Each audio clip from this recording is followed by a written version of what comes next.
Նախորդ խորհրդով պայմանավորված մայիսինի տեսնում ենք, որ այլևս նախնիպես տոնական այդ տրամադրությունը չկա, ավելի բացակայում է, այն տոներից մեկը ձեռքբերումներից մեկը նաև հաղթանակը Շուշիի մասով, ձեր խոսքը օրվա հետ կապված հետո հանցնենք հարցը։ Գիտեք, մեր պապերը, մեր հայրերը հայրենական պատերազմի արդյունքներով մեզ նվիրել են հաղթական տոն։ Եվ այդ հաղթական տոնից հետո Հայաստանը, հայ ժողովուրդը խորհրդային միության կազմում կարողացել է ապահովել իր կայուն զարգացումը։ Մեր սերնդակիցները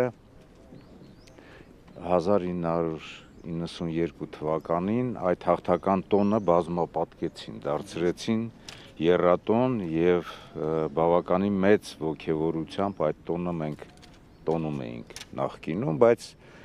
այսօրվա Հայաստանի ապիկար իշխանությունների ձեռամբ այդ տոնը նորից վերածվեց միայն մեկ տոնի, որովհետև այնուամենայնիվ մենք մեր հարգանքի տուրքը մատուցում ենք մեր հայրերին, մեր պապերին, բայց միևնույն ժամանակ նաև այսօր այցելում ենք Եռաբլուր, տարբեր պանթեոններ, տարբեր հուշարձանների, նաև մեր հարգանքի տուրքը մատուցելու Արցախյան ազատամարտի մեր նորօրյա պատմության ընթացքում իրենց կյանքը մեր հայրենիքի համար տված բոլոր հերոսների հիշատակի համար եւ սա յուրովի կարելի ասել որոշակի առումով նաև հաշվետվություն է եւ բացի դրանից նաև այս տոնը մի քիչ տխուր պայմաններում մենք այսօր տոնում, որովհետեւ մենք այսօր Արցախում չունենք հայ, Արցախը հայաթափվել է, Ադրբեջանի կողմից ցեղասպանություն է իրականացվել եւ այս իշխանությունները իրենց կառավարման տարիներին այնպես արեցին, որ Արցախը հայաթափվեց եւ նաեւ մեր հակառակորդները, ադրբեջանցիները հայտնվեցին Հայաստանի Հանրապետության սահմաններում, բայց այնուամենայնիվ ես ուզում եմ շնորհավորել մեր ժողովրդին, որպեսզի չհուսահատվեն, չհիասթափվեն, որովհետև պայքարը առջևում է, հայ ժողովուրդը իր պատմության ընթացքում ապացուցել է, որ միշտ պայքարի ոգին իր մեջ է եղել եւ միշտ իր ըմբոստ կեցվածքով ինքը շարունակել է այնպես անել, որ իր ողնաշարը ուղղի եւ պայքարի մեր ապագայի համար։ Սյունիքից քարոզարշավը ներողություն սկսած Նիկոլ Փաշինյանը երեկ, եթե չեմ սխալվում, Գոռնիձորում հայտարարում էր, որ Ղարաբաղյան շարժումը ճակատագրական սխալ է եղել մեզ համար, ինչպես կարտականք։ Դեք մի կողմից կարճ կարելի ասել, ինչպես կարելի է լսել մի խաբեբայի, որի կառավարման ընթացքում ստախոսությունն է հիմնական սկզբունքը եղել, եւ երկրորդը ինքը ոչինչ է կամ ոչնչություն է, որպեսզի որոշի Արցախի ժողովրդի կողմից իրականացված այն ամբողջ պայքարը, որը եղել է ինքնորոշման համար, իր ինքնության պահպանման համար եւ այդ արցախյան պայքարը վերեածվել հայ ժողովրդի ընդհանուր պայքարի եւ մեր նորօրյա պատմության ընթացքում նա եղել է որպես սրբություն, ի սկզբանե Արցախը Հայաստանին միացնելու համար եւ նաեւ քաղաքական առումով ճիշտ ինքնորոշումը, ինքնարտահայտումը արտահայտելու համար նաեւ Արցախի ինքնորոշման գաղափարը առաջ տանելու համար։ Դե ֆակտո Արցախը եղել է ինքնորոշված, եղել է հայկական, Հայաստանի Հանրապետության հետ միասին ինքը իր անվտանգ կայուն զարգացումը կարողացել է ապահովել եւ այս առումով այսօր մայիսի 8-ն է, հիշենք եւս մեկ այսօր մայիսի 9-ն է ներողություն, եւս մեկ իրողություն հիշենք, որ մայիսի 9-ին 2018 թվականի նույն Նիկոլ Փաշինյանը Արցախում ելույթ ունեցավ եւ ասաց Արցախը Հայաստան է եւ վերջ եւ ասաց հետեւյալը. սիրելի արցախցիներ, Թավշյա հեղափոխությունը ոչ միայն չի սպառնում Արցախի ինքնորոշմանը, այլ նաև հեռանկարներ է բացում Արցախի ճակատագիրը հայկական որոշելու, Արցախի ինքնորոշումը դե յուրե իրականացնելու համար։ Այնուհետև նա ոչինչ չարեց կամ նաև իր գործողություններով նպաստեց, որպեսզի Ադրբեջանը հարձակվի Արցախի վրա, պատերազմի ընթացքում ոչինչ չարեց Արցախը պաշտպանելու եւ Հայաստանի Հանրապետության սահմանները պաշտպանելու։ 2022 թվականին Պրագայում ինքը ճանաչեց Ադրբեջանի տարածքային ամբողջականությունը, ներառյալ Արցախը եւ այնուհետեւ միջև հիմա էլ ասում են, այո, մենք ճանաչում ենք Ադրբեջանի տարածքային ամբողջականությունը, ներառյալ Արցախը, իսկ 2023 թվականին նա նաեւ ասաց հետեւյալը, երբ որ Ադրբեջանը հարձակվել էր Արցախի վրա, այսպես ճակերտներով ասած հակահաբեկչական հանցագործ գործունեություններ իրականացնում, ինքը նաև ասաց, որ Արցախի խաղաղ բնակչությանը ոչ մի վտանգ չի սպառնում։ Դրանով իսկ ինքը կանաչ ճանապարհ բացեց ադրբեջանցիների գործողությունների համար, դրանով նաև ինքը ասաց, որ ոչինչ թող հարձակվեն իր ենթակայության տակ գտնվող Արցախի պաշտպանության բանակի վրա, քանի որ, ասենք, խաղաղ բնակչությանը ոչ մի վտանգ չի սպառնում։ Այն պարագայում, երբ որ բանակը իրեն էր ենթարկում եւ ինքն էր պարտավոր այն հերոսական մարտիկներին, զինծառայողներին, ովքեր 2023 թվականի ուղակի հերոսաբար պաշտպանում էին այն փոքր մասը, որ մնացել էր Արցախից եւ 200-ից ավելի մարդիկ զոհվեցին եւ այս պարագայում ինքը այդպիսի արտահայտություններ է անում։ Սա ոչ միայն ստախոսության, ոչ միայն ապիկարության, այլ նաև անբարոյականության արտահայտություն է իր կողմից։ Պարոն Օհանյան, պետական մակարդակով, պետական ղեկավարի մակարդակով հաղթանակի արժեզրկումը ինչ նպատակ է հետապնդում իշխանության կողմից։ Դե տեսեք, ինքը այսօր խոսում է խաղաղություն եւ պատերազմի մասին, խոսում է նրա մասին, որ իշխանության են գալու եռագլուխ, այսպես պատերազմի կուսակցությունը, այն պարագայում, երբ որ ինքն է պատերազմ բերել եւ այսօր ինքն է հանդիսանում եռագլուխ պատերազմի կուսակցության անդամ, ուրեմն Էրդողանի եւ Ալիևի հետ միասին։ Նրանք այսօր իրենց արժեվ նպատակ են դարձրել, որպեսզի նսեմացնեն մեր ինքնությունը, նսեմացնեն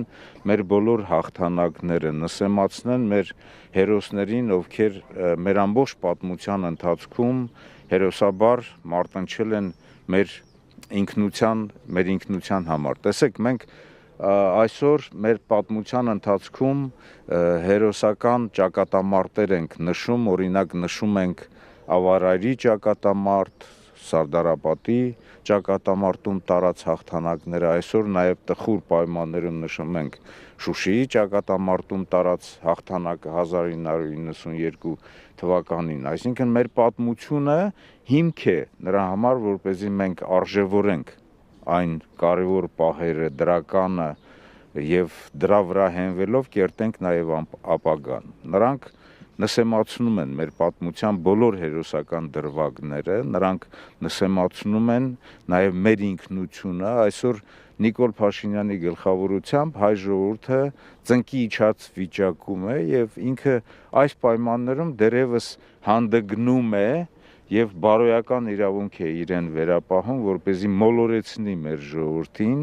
եւ ասի, որ այն ամենը, ինչ եղել է մեր նորօրյա պատմության ընթացքում, Արցախյան ազատամարտը, Արցախյան պայքարը, Արցախի ինքնորոշման գաղափարը, այն ճակատամարտերը, որտեղ մենք հաղթանակներ ենք տարել, այն մարտական գործողություններում, որտեղ նույնիսկ մենք նահանջ կամ պարտություն ենք ունեցել, բայց հետագայում նաև վերարժևորել ենք, վերագնահատել ենք եւ նաև մեզ խփել են, մենք ոտքի ենք կանգնել, այս ամենի պարագայում Նիկոլ Փաշինյանը այսօր նաև ոչ միայն պարտության,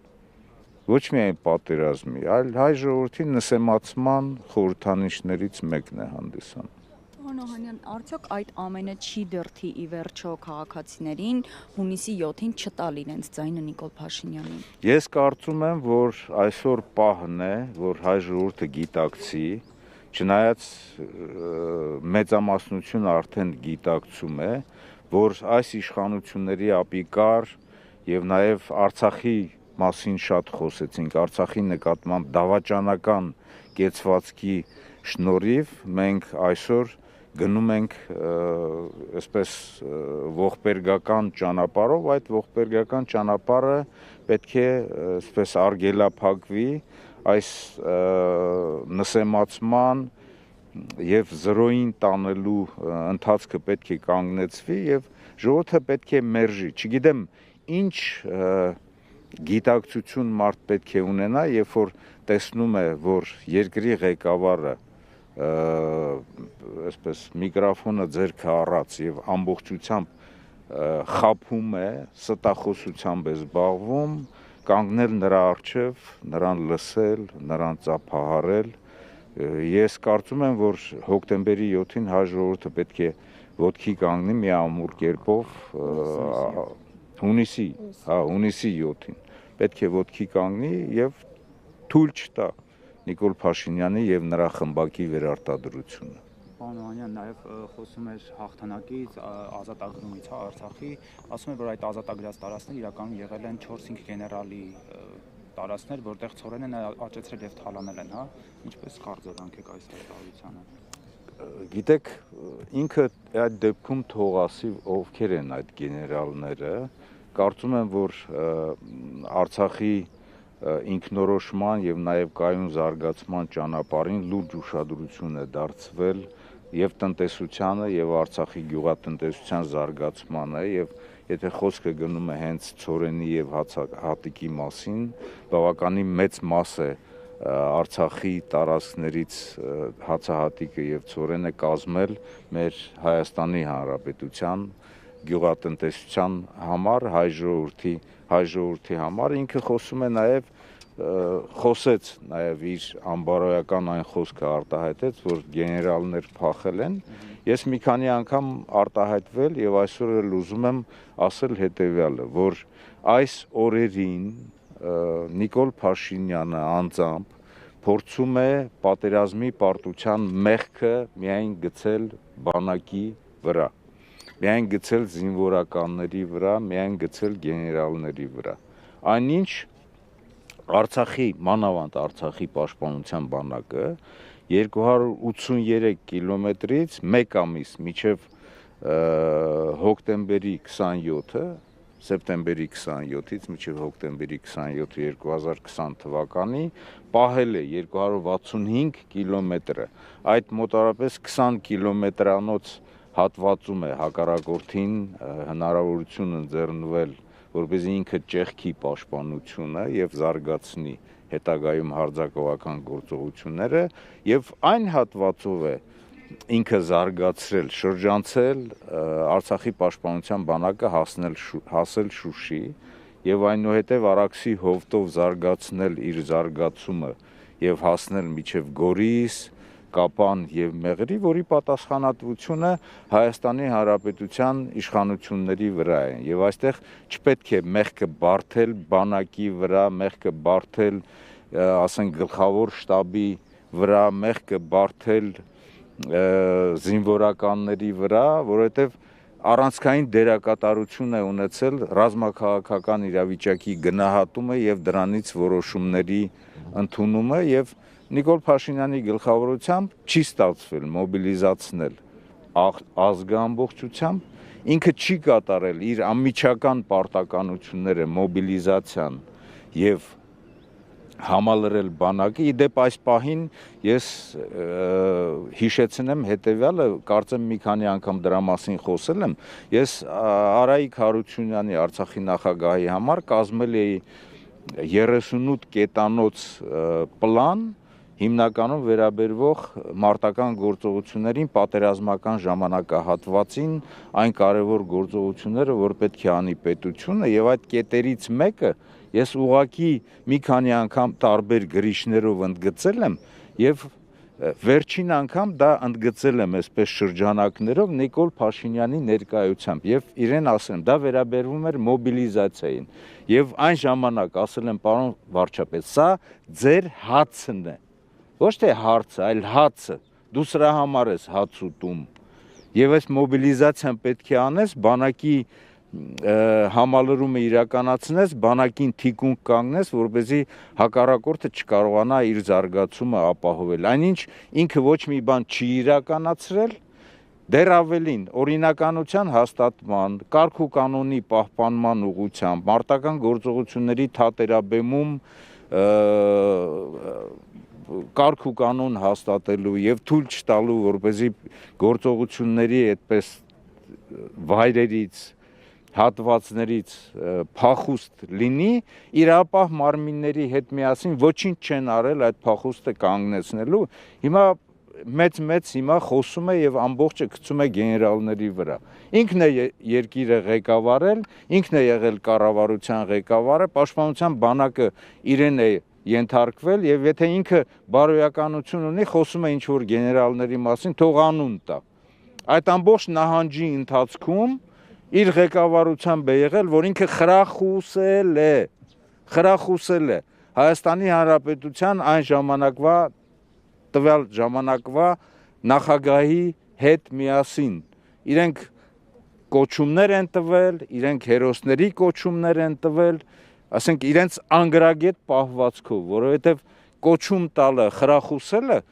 առաջին հերթին նշանակում է վերլուծել տվյալ անձնավորությունը ինչ պարտավորվածություն ունի, ինչ պարտականություններ ունի եւ